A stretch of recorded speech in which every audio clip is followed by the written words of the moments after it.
Bonjour à tous et à toutes, vu le succès de la première vidéo au Café des Banques, on s'est dit qu'on allait recommencer à vous donner envie de retourner au restaurant. Aujourd'hui, on est reçu à la table du croquant. Vous avez peut-être reconnu la photo derrière moi qui a fait 500 000 vues sur Google My Business. C'est le chef Tuet qui va nous recevoir, il va nous expliquer la recette du jour. Allez, il nous attend en cuisine, on y va.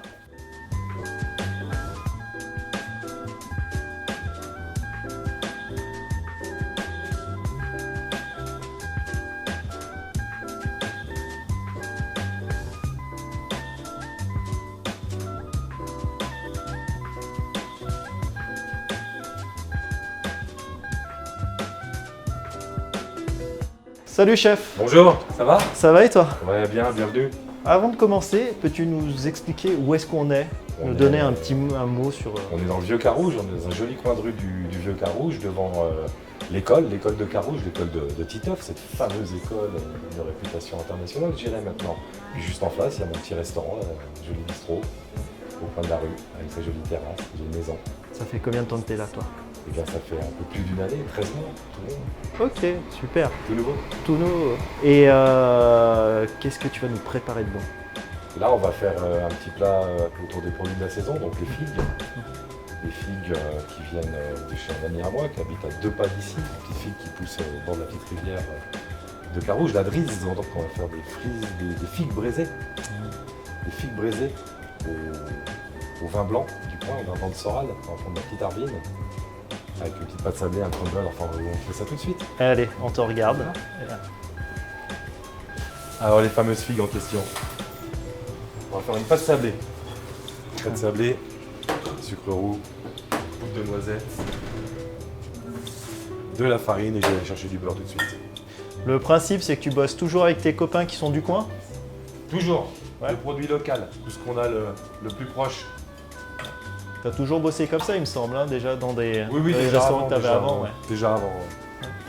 Toujours fait dans ce sens-là. Okay. On privilégie un peu la relation humaine, la proximité. Okay. Après, tous ces mots circuit court, tout ça, c'est des choses que j'ai appris un peu dans mon langage. Ouais. C'était pas ce qui se disait à l'époque. Okay. Est-ce qu'au niveau de la rentabilité, on arrive à être rentable avec ce fameux circuit court plutôt que d'aller dans la grande distribution? On s'y retrouve. Ouais. Voilà, mettre les gants. Oui, on s'y retrouve, Okay. Après, il faut quand même faire attention, hein. Il y a les prix qui sont sur les marchés communs qu'on trouve dans nos villes et puis alentours, que les producteurs font, c'est pas les prix que nous payons nous les professionnels, on n'achète pas les mêmes quantités, donc on discute toujours un petit peu de bout de gras, comme on dit, afin de pouvoir proposer les meilleurs produits au meilleur prix. Alors, la pâte sablée, le cul de poule, on va mettre le beurre. Bien froid, c'est le secret. Donc là, tu nous fais une recette pour combien de personnes? On voit à peu près. On va faire pour 3 personnes à peu près. 3 personnes. On a mis un petit peu plus de pâte parce que moi j'en ai besoin ce soir pour nos clients, nos chers clients. Et puis comme ça, il y a plus de visuel aussi également. Il y a plus de matière à toucher. Donc on va mélanger intimement le sucre roux et le beurre. Ce fameux client, il est de retour après la période confinée? Oui. Ouais. Des fois oui, des fois non, plus ou moins on va dire, mais ça va, ça se passe pas trop mal. Okay. Dans nos petits coins de rue comme ça va. On n'est pas les plus à plaindre, je crois. On n'est pas les plus à plaindre. Et puis on s'adapte. On essaie de toujours rester un peu sexy dans nos propositions. Alors on va mélanger intimement les deux. Je vais lui mettre une petite pincée de sel. Tac, toujours un peu de sel. C'est pas que du sel, c'est aussi un exhausteur de goût, faut y penser. Et là, en même temps, d'un côté, la farine, de l'autre côté, la poudre de noisette, et là, on va sabler. Donc, on va prendre des gros morceaux au début. Pourquoi une recette de dessert dans le choix? Parce que je suis pâtissier. Okay. Et puis, c'est un dessert qu'on va faire, c'est pas une pâtisserie, c'est vraiment quelque chose qui vient accompagner la fin d'un repas. C'est pas, j'ai rien contre les gâteaux, contre les tartes, contre toutes ces choses qu'on trouve dans des moules déjà coupés. Là, on va faire vraiment un dessert. On va faire une fin de repas comme on prépare un plat. On va tout faire comme ça, la ligne. Ensuite, le sablage. On fait ces petits pains comme ça. On va avoir des petits morceaux. Et je répète, on frotte, on y va. Le but, c'est quand même garder le beurre le plus froid. Si on est sur des températures chaudes, on mettra la préparation avant de la mettre au four un petit peu au frigo. Ok. C'est vraiment ce qui fera la différence de crunchy du côté croquant. Croquant. Croquant. Ah oui, croquant. Je connais. Ouais. T'as pas toujours besoin de l'anglicisme, le français, il joue bien aussi. Ça marche bien. Ça marche bien. Parle-nous un peu de toi, tiens. Ça fait combien de temps que tu es chef? Par où tu as commencé? Moi, je suis dans ma 50e année, dans ma 35e année de métier. J'ai commencé assez jeune. Je suis un enfant de la balle, il y a toute la famille qui vient un peu de la restauration, de la cuisine. Mon père était chef, des oncles, comme ça, dans la génération. Donc j'ai repris un peu le flambeau.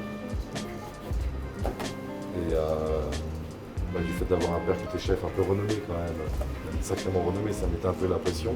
C'est lui qui m'a placé dans mes premières places, dans des restaurants gastronomiques en France, pendant les 10 premières années, on va dire. Des restaurants qui étaient Michelin, comme ça, de 2-3 macarons Michelin. C'est là que j'ai fait mes gammes. D'être placé par un chef chez un autre chef, ça a dû être sport pour toi, non? C'était un peu compliqué, ouais. C'était un peu compliqué d'avoir un nom dans la région. Bon, c'est pas un nom mondialement connu, mais c'était quand même un nom dans la région qui avait une renommée. Donc j'étais des fois un peu attendu au tournant. Il y a de la compétition dans les cuisines, hein, on va pas se mentir. Voilà, là on a le résultat. Donc des gros morceaux. Ça maintenant, on va le mettre sur un papier cuisson, sur une plaque anti-adhésive, sur une plaque légèrement beurrée, farinée aussi, ça marche. Et allumer le four, on va le préchauffer à 165 degrés.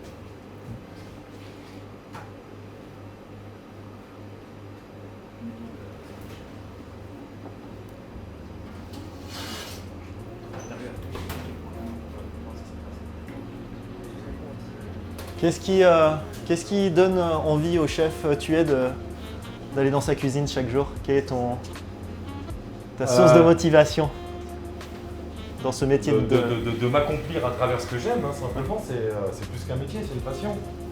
C'est chaque fois la rencontre avec les produits, avec les fournisseurs, plus rapport humain, faire évoluer la maison, la carrière, préparer les plats, et c'est vraiment de m'accomplir à travers ça. Vraiment le sens de la passion des choses. Puis après, voilà, l'accomplissement, c'est quand on aboutit à servir le client et que notre client, notre table, chez nous, à la fin du repas, il se croit chez lui et puis qu'il soit heureux. Okay. Tout simplement. T'as pas peur qu'il reste trop longtemps s'il se croit chez lui? Non, il a toujours de quoi faire. Voilà. Moi, c'est un four professionnel, je vais me permettre de le mettre sur une grille. Hein. On va à chaleur tournante. Maintenant, on va étaler le crumble, un petit peu épais, de façon uniforme.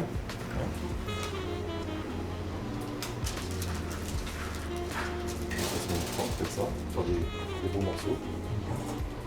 Si vous voulez faire quelque chose de plus plat, on peut très bien l'aplatir aussi comme ça avec la main. Ce sera un petit peu plus compact. On peut en faire des petits cercles. Prenez votre rouleau à pâtisserie également, hein, si vous avez ce talent de savoir rouler les tartes, ça peut marcher.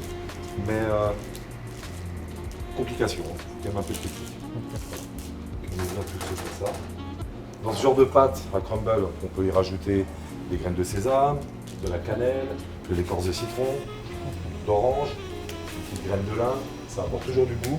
Et c'est vraiment une cuillère à soupe pour la quantité que je vous ai dit, hein, donc la recette c'est pas compliqué. On a 4 ingrédients, chaque fois 100 g.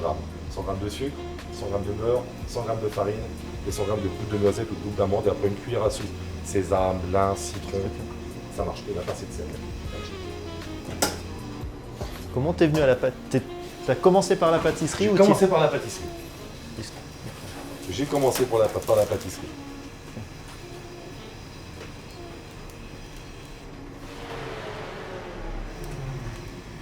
Au four, 25 minutes, thermostat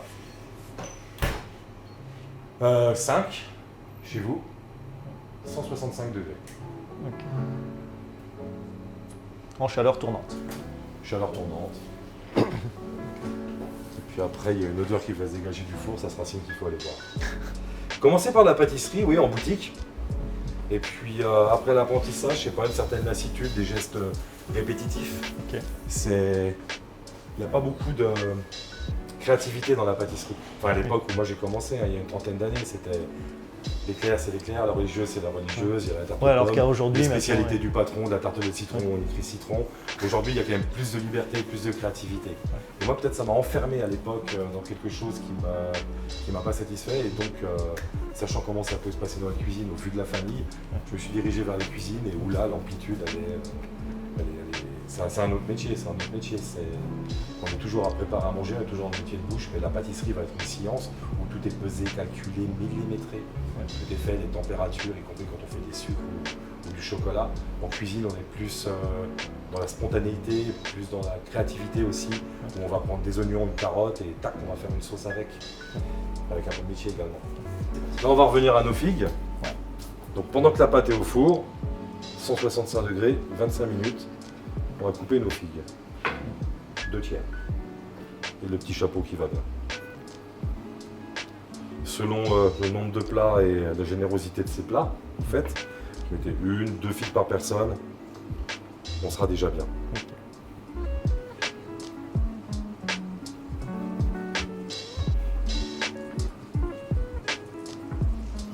C'est à la table du croquant, c'est toujours les produits de saison. On essaye autant que faire se peut, et puis on est aussi un peu à l'écoute de la clientèle. Hein. On essaye de ne pas faire des fraises toute l'année, mais si un banquet de mariage nous demande un fraisier au mois de novembre, des fois c'est délicat d'aller contre la volonté de la clientèle. Bien sûr. Donc on le fait, on a des explications, on est sur des pédagogues, parce que c'est aux exigences de la clientèle, ma foi. Autant que faire se peut, produits de saison, du coin, on travaille avec plein de partenaires. Là dernièrement j'ai rencontré Eric Grosjean, un paysan maraîcher qui a plein d'arbres aussi, qui fait des fruits, qui est entre Versoix et aussi des terres du côté de Gaillard et Trombières. Il nous a amené des prunes, des mirabelles, Reine Claude, ses filles d'ailleurs aussi. Et voilà. Okay. Alors les filles. Vous êtes combien là en cuisine? Parce que t'as quand même une sacrée grande cuisine. On est 3. Vous êtes 3? On est 3. Je travaille avec Alexis, mon sous-chef. 26 ans, un très bon cuisinier. Belle maturité. Belle intelligence du travail.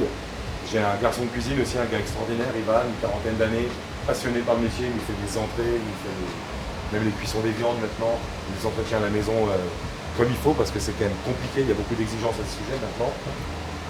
Et puis moi qui fait le chef, qui fait le patron, qui fait le show. C'est toi le chef d'orchestre, qui fait le métier. Ouais. Alors, une poêle anti-adhésive, c'est encore ce qu'on aura de mieux. Dans la poêle anti-adhésive,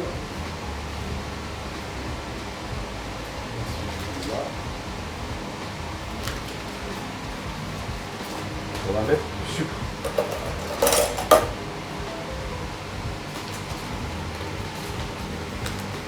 Le gaz, bien.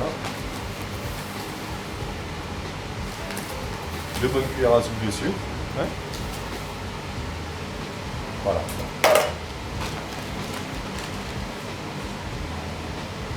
On a préparé son petit déci de vin blanc. De Soral, hein, donc t'as dit. De Soral. Ouais. Il peut venir d'ailleurs, mais c'est Batardon quand même. Ah, c'est Batardon, c'est. C'est quand même au domaine de la Mermière. Ah, la Mermière, ouais. Mais tu sais que c'est père et fils maintenant. Oui. Ouais. Oui, je connais tout le monde. Belle maison, ouais. Et puis, ouais. Adepte de son vin depuis quelques années. Donc là, dans la poêle anti-adhésive, on va faire un petit caramel blanc. Pas besoin de remuer tout le temps. On va voir le caramel, le sucre prendre de la température, commencer à fondre. T'as un secret pour pas brûler le caramel? Parce que chaque fois que j'en fais, rester devant, être attentif, avoir du sucre propre.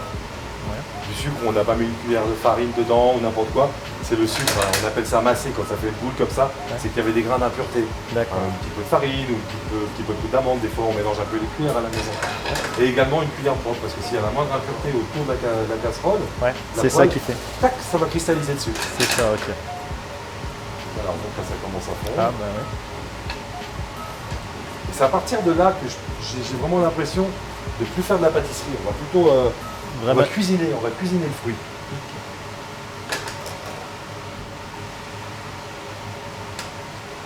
Je ne sais pas si vous arrivez à voir la couleur. On arrive à joli un petit peu. Donc on voit dans le fond de la poêle, là c'est ce qui est fait aussi. Ce qui est dommage sur la vidéo, c'est que tu n'as pas les senteurs, parce que là, le Là, ça va caramel, commencer. ouais, là ça. Ensuite, on retire la poêle du feu, vite fait. On y pose les figues.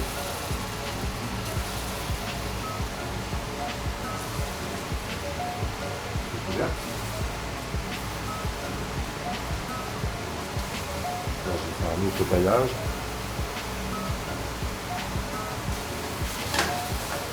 Rapidement. Là, on a grosso modo 20 grammes de beurre. On les taille en petits cubes. On les met, on retourne au bout du feu. Là, le but, ça va être que le caramel ne brûle pas. Quand je vois le beurre que tu mets, tu es vraiment sur une cuisine gourmande, toi. Hein. Eh bien, oui. Ouais. Oui.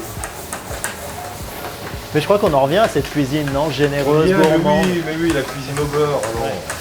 j'ai rien contre l'huile d'olive, c'est magnifique l'huile d'olive. Hein. Mais mon papa vient du nord de la France, ma maman est vaudoise. Ouais. On n'avait pas beaucoup d'oliviers dans la région. Ouais. Faut bien l'admettre. Voilà, comme ça. Tac. Donc on laisse bouillir un petit peu comme ça. Hein. On est d'accord, ça cuit. Ça cuit.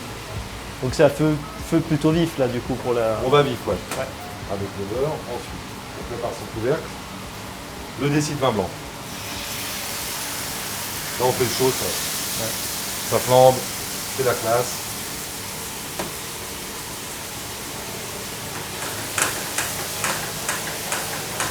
C'est presque dommage que ce soit pas vitré derrière, que le client puisse voir ça, quoi. On met le couvercle. Et on laisse avec la vapeur tout bien infuser. Pareil, une petite minute, ça suffira.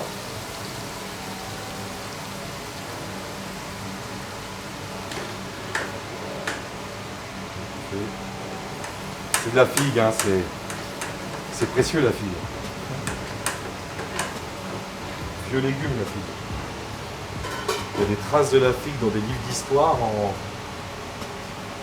Bah, les ce rondes. qui est devenu la Palestine il y a plus de 10 000 ans, Ouais. qui était déjà en bouture.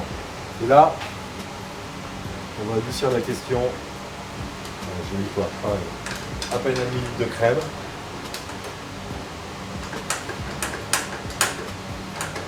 Donc le caramel a aromatisé la figue. Le vin blanc et le beurre ont déglacé le caramel, ont aromatisé la figue pendant que la figue commençait déjà à donner du goût. Ouais. Là, on va donner un bouillon pour donner une mécanique de cuisson cette figue.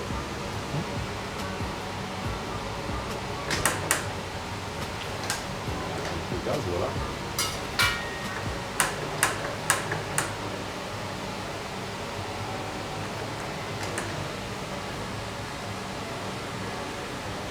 Là, on peut être contemplatif un petit moment. Regardez. Dès qu'il y a un bouillon, on va éviter la surcuisson. Et on va sortir le feu. On le met sur un petit plat.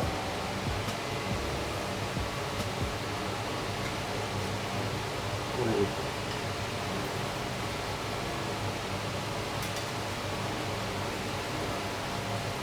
Des petits chapeaux sur les côtés. On laisse réduire le caramel, la crème.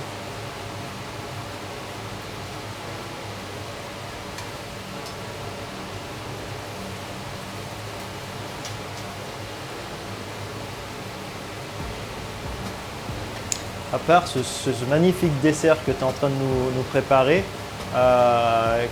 c'est quoi ton must ici? Qu'est-ce que vraiment, quel est le plat qu'on ne doit pas rater à la table en tant que cuisinier? Alors, on fait une escalope milanaise, une vraie. Une escalope de veau tapée très fine. La belle oreille d'éléphant. Une oreille d'éléphant, tout à fait, elle porte tout à fait son nom. Ouais. Elle est assez majestueuse, on la sert sur un hydroquette. Frites fraîches maison, tout le temps. C'est simple, mais c'est tellement bon les frites. Ouais. Et quand on les mange au restaurant, ça sent pas mauvais à la maison, il faut le C'est ça. reconnaître. Donc il y a cette escalope milanaise avec une machine qui nous fait la panure, une râpe à panure. Ouais. Qui à mon âge, c'est un appareil qui a 50 ans. Et qui fait vraiment une poussière de panure, ce qui donne vraiment la particularité. Ce qui fait que quand elle est panée, quand on la cuit, ça donne un croustillant, une finesse, et c'est vraiment un de nos must. En saison, on fait des quenelles de brochette, sauce Mantua, avec les écrevisses qui parfois viennent du lard, parfois pas. C'est aussi de la bonne vieille cuisine. Ouais. Et puis toujours des bouts de viande rouge, on apprécie. La viande suisse, toujours Simmental si possible. Ouais. Que ce soit entre le rump steak, le filet, côte de bœuf. Pour accompagner des légumes frais de saison. Tu le fais en rossini, hein, Et on fait le rossini Ouais. en hiver aussi, surtout enfin, en saison. Ouais. En été, on travaille beaucoup les tomates. Je suis un grand aficionado de la tomate, j'adore la tomate. Ouais. Toutes ses couleurs, toutes ses formes, tous ses états. En tomate crue, en tomate cuite. On a des fois jusqu'à 5-6 qualités de tomates différentes. La charnue, la cœur de bœuf, la crémée, la Saint-Vincent, la rose de Berne. Voilà. Alors, le pâte sablée doit être cuite.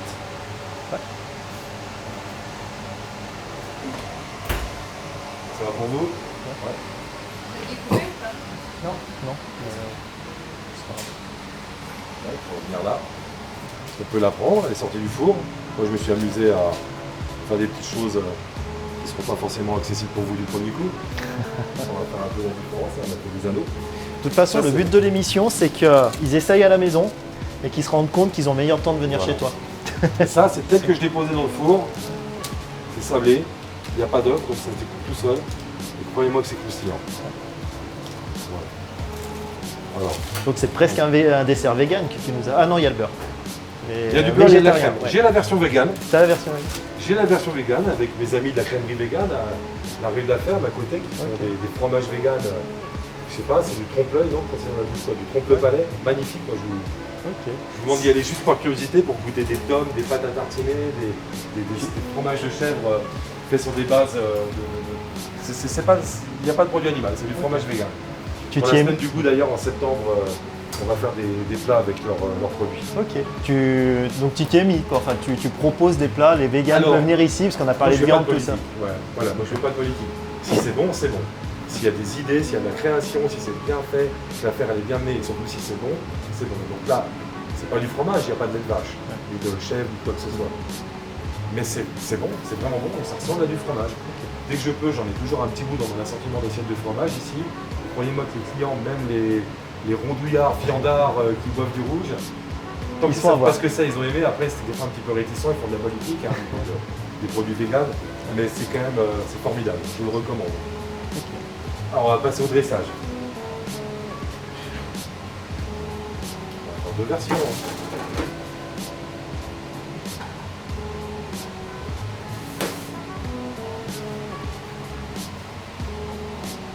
Tac.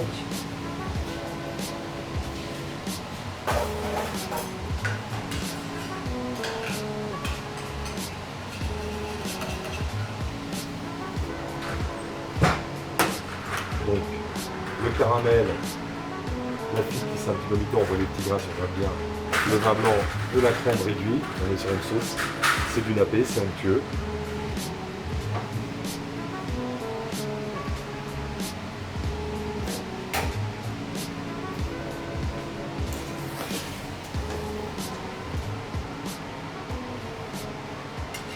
Sur une version light, comme ça, ici, hop. On pose la figue sur son petit biscuit. Comme ça. Et là, on va venir déposer en couronne autour.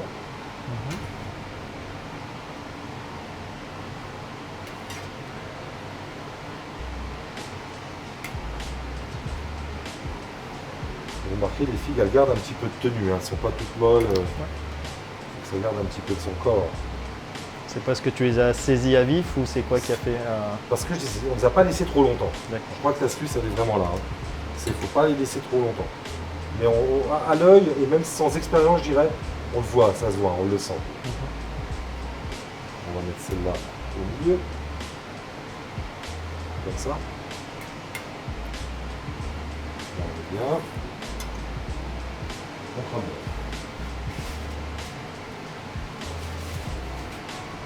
Là, je prends des morceaux de crumble que j'ai dans la main. On voit un petit peu, on va venir apporter du croustillant, du croquant là sur la figue. Là, on va en poser autour, tout simplement, un petit peu au-dessus aussi. Hop. Un petit cordon de sauce. Tout simplement. Ici, par exemple, au fond de l'assiette, on arrose.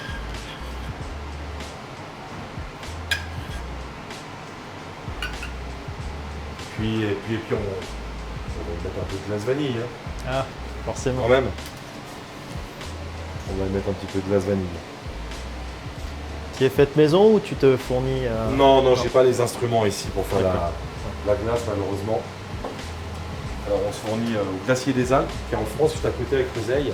Ok. Il fait des glaces, il fait des grosses quantités, mais comme il est sur des recettes artisanales, on peut dire qu'il fait des glaces artisanales. Ok. Mais c'est très bon, on le retrouve un peu partout. Il a un food truck qu'on trouve dans les foires à Genève. Ok. Puis ça reste un gars de la région, enfin. Ouais, ça Du reste Grand des Genève. régions, oui. C'est un peu. Il y en a d'autres, mais c'est un bon. C'est un que j'aime. Une petite boule de glace vanille sur le côté.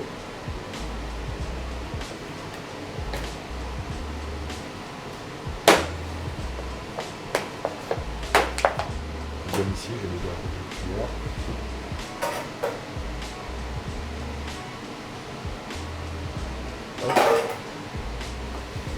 Tout simplement, on va fondre la cheddar de cette sauce et les arômes de vanille, ça va adoucir tout ça. Donc là, on est vraiment sur un dessert de saison. Ouais. Et voilà, il n'y a plus qu'à déguster. Magnifique. Donc, le plat, c'est La figue braisée au vin de Soral, Bah, crumble à la noisette et glace vanille. bah, il n'y a plus qu'à. Voilà, bien vu.